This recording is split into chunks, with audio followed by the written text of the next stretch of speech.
Salut à toutes et à tous.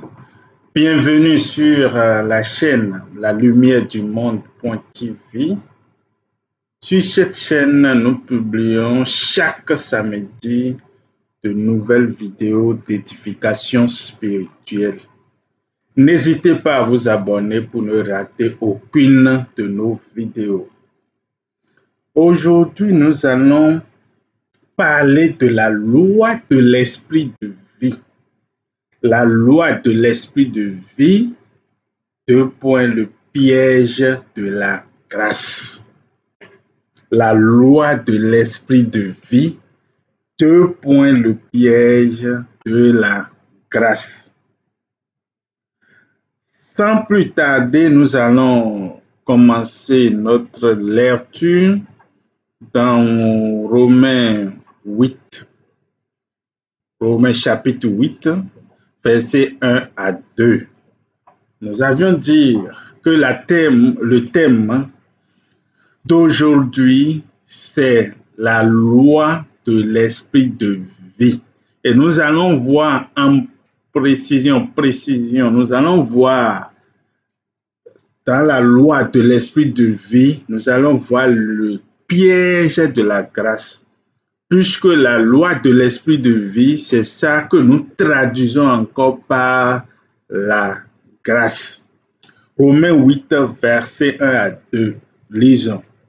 Il n'y a donc maintenant aucune condamnation pour ceux qui sont en Jésus-Christ. En effet, la loi de l'esprit de vie en Jésus-Christ m'a affranchi de la loi du péché et de la mort.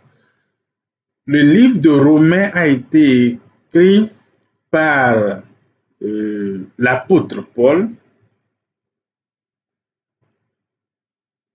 C'est l'apôtre Paul qui a écrit ce livre et il s'adressait aux chrétiens, aux enfants de Dieu qui sont à Rome. Donc, Romains 8, versets 1 à 2. Dans ce passage, nous voyons que Paul est en train de dire qu'il n'y a plus de condamnation pour ceux qui sont en Jésus-Christ. Pourquoi? Parce que la loi de l'esprit de vie qui est en Jésus-Christ nous a déjà affranchis de la loi du péché et de la mort. Alors, il y a deux types de lois. La loi du péché et de la mort qui dit quoi? Que quiconque pêche doit mourir. Et la mort dont on parle ici, ce n'est pas la mort charnelle, mais c'est de la mort spirituelle. La mort dont on parle ici, c'est de la mort spirituelle. Donc, l'apôtre Paul est en train de nous dire qu'il y a maintenant une autre loi qui est sur la première loi que nous connaissons tous, la loi du péché et de la mort, puisque quand tu pêches, il y a la punition, on dit si tu fais ça, il y a la loi, on dit quand tu fais ça, c'est cette punition, et quiconque fait ces choses-là, la finalité, c'est que c'est la mort spirituelle, la mort de son âme. Mais l'apôtre Paul est en train de nous dire ici qu'il y a une autre loi appelée la loi de l'esprit de vie. La loi de l'esprit de vie, et cette loi est en Jésus-Christ. Ceux qui croient en Jésus-Christ, qui donnent leur vie en Jésus-Christ, ils sont maintenant au-dessus de la loi du péché et de la mort, et ils sont dans la nouvelle loi qui est la loi de l'esprit de vie en Jésus-Christ. Et dans cette loi, il dit qu'il n'y a plus de condamnation pour nous qui sommes en Jésus-Christ. Pour nous qui sommes dans cette nouvelle loi, il n'y a plus de condamnation pour nous. Qu'est-ce que l'apôtre Paul est en train de dire par là? Est-ce à dire que nous allons nous livrer à nos fantasmes, nous allons nous livrer à nos besoins, nous allons nous livrer à nos péchés, parce que nous sommes déjà dans la nouvelle loi, cette loi qui est plus puissante que la première loi et dans laquelle il n'y a plus de condamnation, cette loi qui est en Jésus-Christ, la loi de l'esprit de vie, comme nous sommes déjà dans cette loi, c'est fini. Nous pouvons faire tout ce que nous voulons. Est-ce ce qu'il veut dire? Alors, il a expliqué dans Romains 6, à partir du premier verset que nous allons lire aussi pour pouvoir mieux comprendre. Romains 6, 1 à 7. Que dirons-nous donc? Demeurerions-nous dans le péché afin que la grâce abonde? Ah, il a posé la question et il répond en même temps dans le verset 2. Loin de là, nous qui sommes morts au péché, comment vivions-nous encore dans le péché? Il dit, que loin de cela, il a répondu par la négation, loin de là.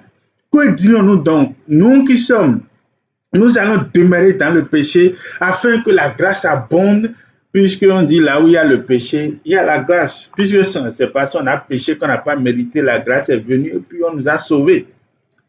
Donc, il faut multiplier le péché pour que la grâce abonde. Il dit non, niet. Que nous qui sommes déjà morts au péché, ça veut dire que ceux qui sont sous la nouvelle loi, la loi de l'esprit de vie, ils sont déjà morts au péché, qui ne pourront plus vivre encore dans le péché. C'est ça, il dit, je relis le verset, loin de là. Nous qui sommes morts au péché, comment vivrions-nous encore dans le péché? On ne comprend pas. Tu es déjà mort pour quelque chose et maintenant tu reviens encore faire la même chose. Ce n'est pas possible. On continue dans le verset 3. Ignorez-vous que nous tous qui avons été baptisés en Jésus-Christ, c'est en sa mort que nous avions été baptisés. Donc, du moment, je continue, nous avons, verset 4, nous avons donc été ensevelis avec lui par le baptême en sa mort, afin que comme Christ est ressuscité des morts par la gloire du Père, de même nous aussi nous marchions en nouveauté de vie. Alors ça veut dire quoi? Que quand tu as déjà fait le baptême, on t'a immergé dans l'eau, ça veut dire que tu es mort avec le Christ et quand on t'a fait ressortir, tu es ressuscité avec le Christ et cela veut dire que tu es maintenant, quand on t'a immergé, c'est que tu as enterré cette nouvelle loi, tous tes péchés, tout est enterré avec Christ, la loi. Et quand on t'a enlevé de l'eau, tu es sorti maintenant de cette loi du péché de mort. Ça veut dire que tu es ressuscité avec le Christ et la loi du péché et de la mort n'a plus d'effet sur toi. Tu es maintenant dans une nouvelle loi, la loi de l'esprit de vie. C'est ce que le baptême signifie. C'est ce qu'il est en train de nous expliquer ici. Quand on t'immerge dans l'eau, ça veut dire que on a enterré tous tes péchés avec Christ. Tu es mort avec Christ. Tu es mort avec les péchés, tout, avec l'ancienne vie. Et quand tu es ressorti, tu es devenu une nouvelle créature.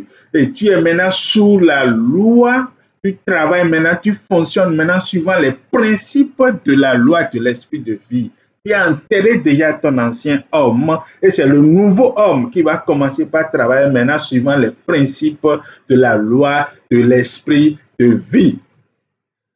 Verset 5. En effet, si nous sommes devenus une même plante avec lui par la conformité à sa mort, nous le serons aussi par la conformité à sa résurrection.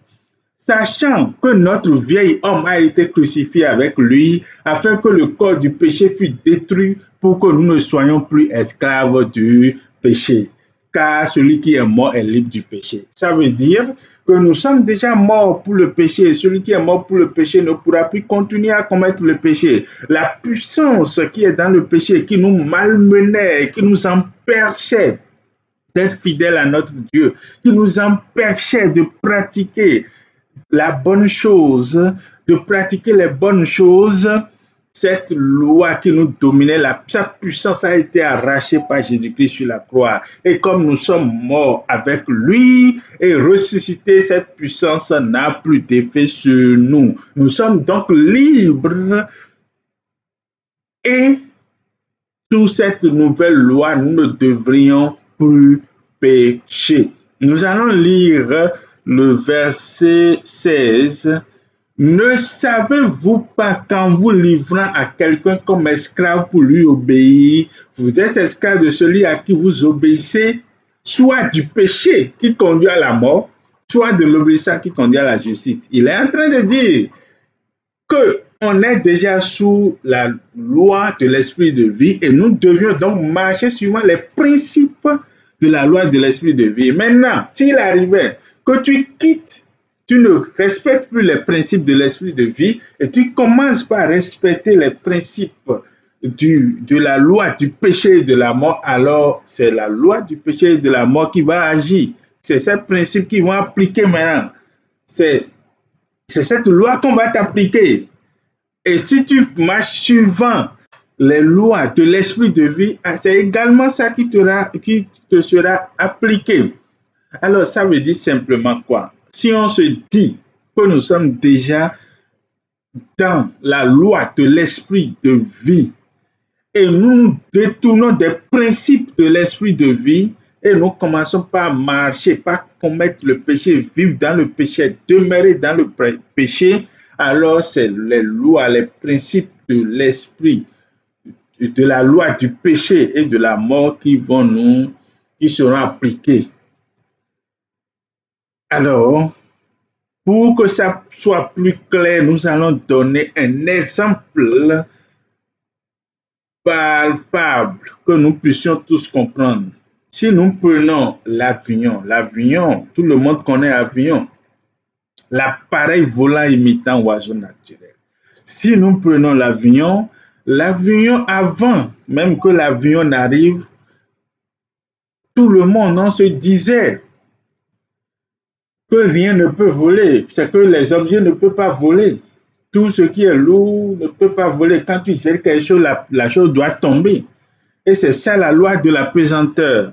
Maintenant, il y a eu d'autres lois. Il y a la loi de l'aérodynamique qui a été découverte.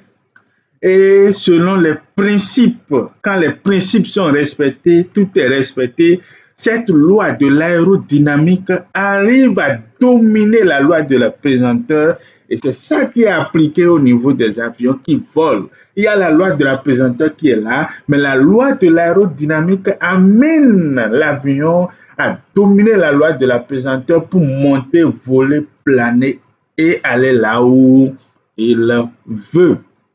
Alors, si l'avion décolle et en l'air, le pilote ne respecte plus les principes de la loi de l'aérodynamique, si les principes ne sont plus respectés, si les moteurs qui doivent continuer à fonctionner normalement suivant un régime donné, s'ils changent les choses et les lois de l'aérodynamique ne sont plus respectées, alors automatiquement la loi de la pesanteur sera activée. Automatiquement, la loi de la pesanteur, la loi qui dit que tout objet lourd en l'air doit tomber, va prendre effet. Et l'avion va s'écraser parce que la loi de l'aérodynamique n'est pas respectée. Or, selon la loi de l'aérodynamique, c'est fini, l'avion peut voler, on peut planer, si tout est respecté. Mais automatiquement, quand le principe n'est plus respecté, la loi de la pesanteur prend effet et agit automatiquement. C'est de la même chose, il y a la loi du péché et de la mort et la loi de l'esprit de vie. Quand tu dis que tu es dans la loi de l'esprit de vie et les principes de la loi de l'esprit de vie ne sont pas respectés, automatiquement la loi du péché et de la mort prend effet. Et c'est là que Satan intervient. C'est là qu'il y a beaucoup de problèmes. On se dit qu'on est chrétien, on se dit qu'on n'est plus sous la loi et on voit encore les punitions de la loi qui viennent s'appliquer. On dit qu'on n'est plus sous la loi, mais on a les mêmes problèmes, on a les mêmes difficultés que ceux qui sont sous la loi. Alors, les principes de la loi de l'esprit de vie, on dit qu'on ne peut plus demeurer dans le péché. S'il arrivait que tu tombes dedans, aussitôt tu te réveilles et tu confesses devant ton Dieu, tu demandes pardon et tu es sanctifié. On ne reste plus dans le péché et ce n'est pas une occasion pour multiplier les péchés. Non, puisque nous sommes déjà morts avec le Christ et nous sommes ressuscités avec lui pour mener une nouvelle vie, une vie de sainteté, une vie de gloire. Merci beaucoup pour l'écoute. Vous êtes sur la chaîne La Lumière du Monde.tv. Si vous n'êtes pas encore abonné, alors faites-le. Que l'Esprit de Dieu nous bénisse davantage et à la prochaine.